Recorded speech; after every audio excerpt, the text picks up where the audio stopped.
동해안권 경제자유구역청이 오늘 정식 출범했습니다. 낙후된 동해안권에 변화를 가져올 것으로 기대되지만 과제도 만만치 않습니다.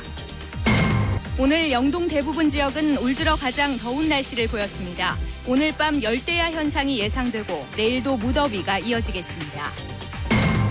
강릉에 대기업 계열의 식자재 유통업체가 들어설 예정입니다. 지역 식자재 유통상인들은 매출 급감을 이유로 입점을 반대하고 있습니다. 양양군이 수거되는 쓰레기 일부 물량을 태백시에 돈을 주고 위탁 처리하고 있습니다. 음식물 쓰레기가 따로 수거되지 않으면서 폐기물 처리난을 가중시키고 있습니다. 엊그제 홍천의 한 대형 리조트에서는 7층 객실에서 남매가 추락해 한 명이 숨졌는데요. 사고가 난 객실 난간은 현행 건축법상 안전기준에 미달하는 것으로 드러났습니다. 여러분 안녕하십니까? 뉴스데스크 강원입니다. 장마 전선이 북한으로 잠시 북상한 사이 오늘 동해안의 낮 최고 기온이 35도 안팎까지 오르는 등 불볕더위가 기승을 부리고 있습니다.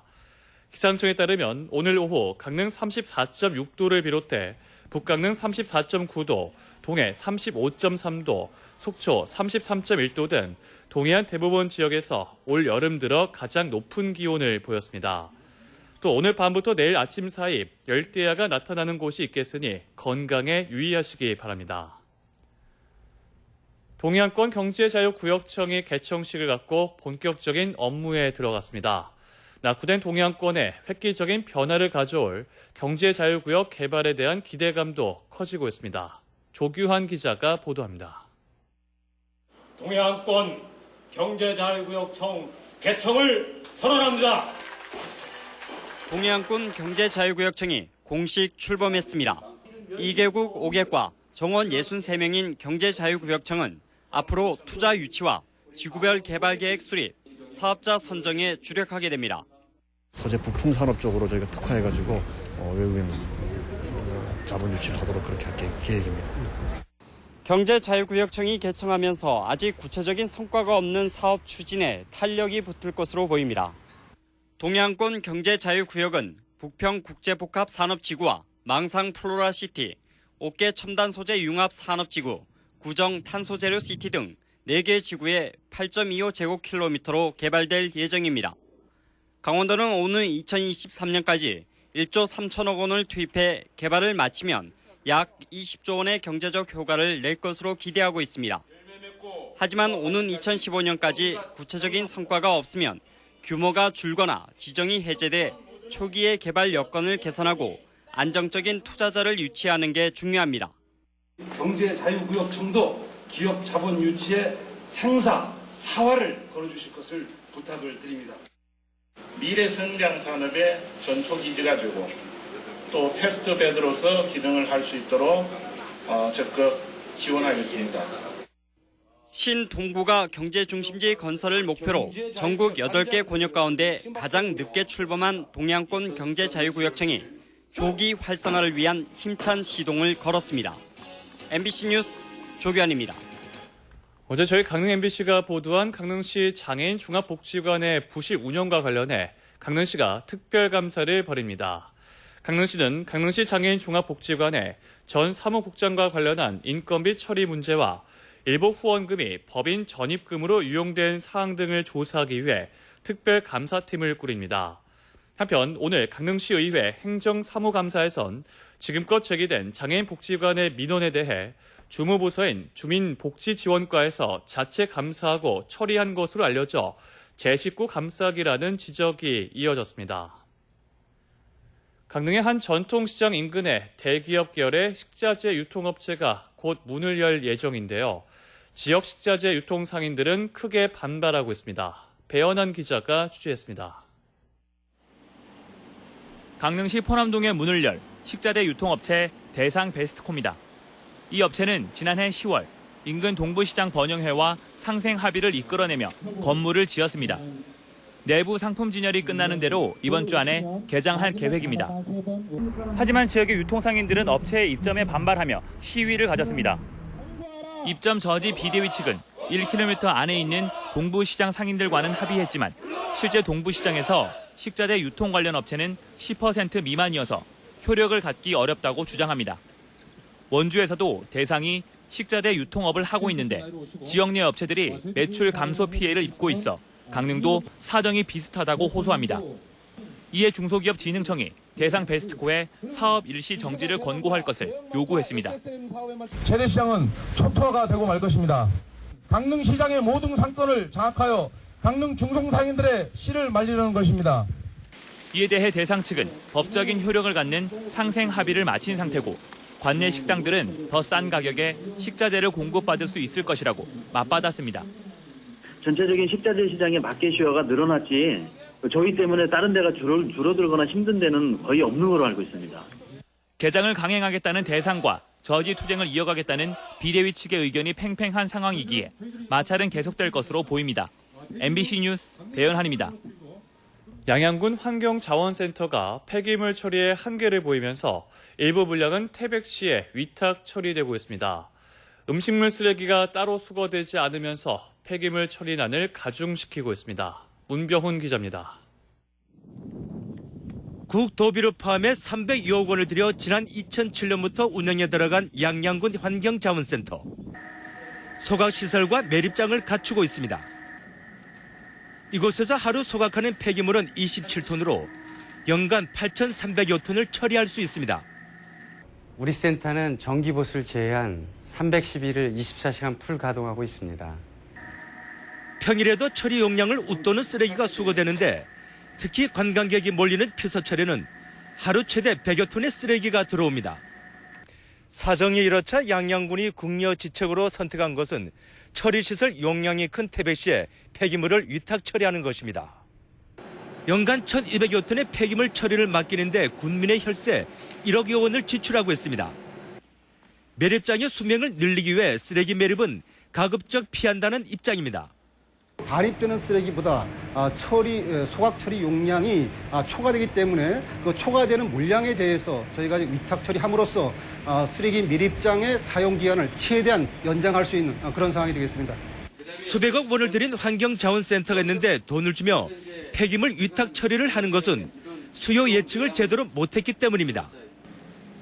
더구나 음식물 쓰레기가 분리수거가 안 되면서 쓰레기 처리난을 가중시키고 있습니다. 일반 쓰레기와 함께 섞여 배출되다 보니 그만큼 소각하는 양도 늘어날 수밖에 없는 셈입니다. 재정 자립도가 돈의 최하인 양양군. 폐기물 처리를 위해 애써 비싼 대가를 치르고 있습니다. MBC 뉴스 문병훈입니다. 홍천의 한 대형 리조트에서 발생한 남매 추락 사고 어제 보도에 드렸는데요. 이 사고 객실 난간은 현행 건축법상 안전 기준에 미달한 것으로 드러났습니다. 이재규 기자가 취재했습니다. 사고가 난 객실의 베란다 난간 높이는 115cm로 현재 건축법상 기준 높이 120cm에 5cm 모자랍니다. 하지만 준공 승인을 받은 2004년 당시 난간 안전 기준 110cm를 충족했기 때문에 불법은 아닙니다. 다른 객실과 달리 하부 45cm가 콘크리트로 돼 있어 사람이 올라설 경우 난간 높이는 70cm에 불과하지만 이것 역시 법적으로는 문제가 되지 않습니다. 높이만에 대한 것만 있고 난간을 뭘로 하는 건 없으니까 옥상의 난간을 콘크리트로 이렇게 한 경우도 있고 아니 난간만 설치하는 경우도 있고 그러니까 그건 다른 제한은 없습니다. 어쨌든 높이 1m 이상인 이 난간을 넘어 6살과 4살 어린아이 둘이 추락했다는 것이 지금까지 가장 유력한 사고 경위인데 유족들은 이 점이 잘 이해가 안 됩니다. 어린아이가 둘이 한꺼번에 실족을 해서 하나는 사망하고 하나는 중환자실에 지금 위중한 상태인데 도대체 이해가 잘 가지 않습니다. 사고 뒤 리조트 측의 대응에도 문제가 제기됐습니다. 이 같은 사고가 났으면 혹시 모를 추가 사고를 막기 위해 투숙객들에게 주의와 안내를 했어야 하는데 전혀 그런 안내를 받은 적이 없다는 겁니다. 왜냐면 애기들이 있으니까 애기들 그 사건에 대해서 정확하게 얘기 안 해도 애들 그 난간에서 미끄러진 사고 조심하라고 안내받는 하는 게 맞다고.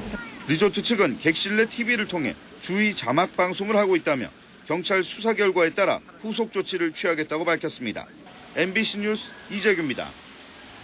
강릉시가 2015년 전국체전 개최를 앞두고 오는 10월까지 서포터즈를 모집합니다. 간추린 뉴스를 박소연 기자가 전해드립니다. 2015 전국체전 서포터즈는 대회가 열리기 전까지 대회를 홍보하고 대회 기간에는 자원봉사자로 활동하게 됩니다. 한편 전국체전 서포터즈 활동을 평가해 2018 동계올림픽 서포터즈 운영에 반영합니다. 속초시 장사동 연안 바다목장화 사업이 오는 10월쯤 마무리됩니다. 속초시는 지난 2008년부터 50억 원을 들여 장사동 앞바다 198헥타르의 바다목장을 조성 중인데 인공어초 291개를 투하했고 수산 종묘 72만여 마리를 방류했습니다. 고성군 보건소는 이달부터 매주 화요일에 부인과를 운영해 자궁암과 자궁근종 등 여성 질환을 진단하고 치료하는 데 나섰습니다. 도내에는 고성군을 포함해 양양과 인제, 양구, 정선 등 5개 군 지역에 부인과가 없습니다.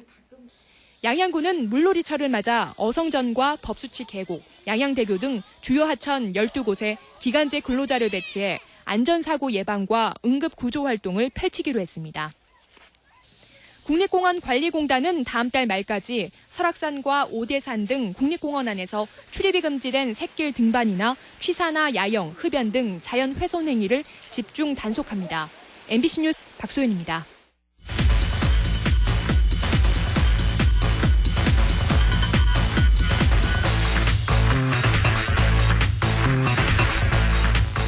도내에선 처음으로 추진돼 온 시내 면세점이 업체 측의 잦은 사업 포기로 무산됐습니다.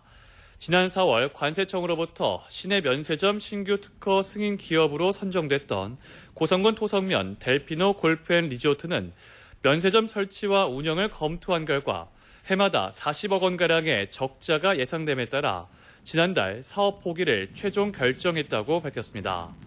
특히 인도장 설치와 물류 비용 등이 예상보다 훨씬 많이 들고 고객 유치에는 큰 도움이 되지 못할 것으로 판단됐다고 덧붙였습니다.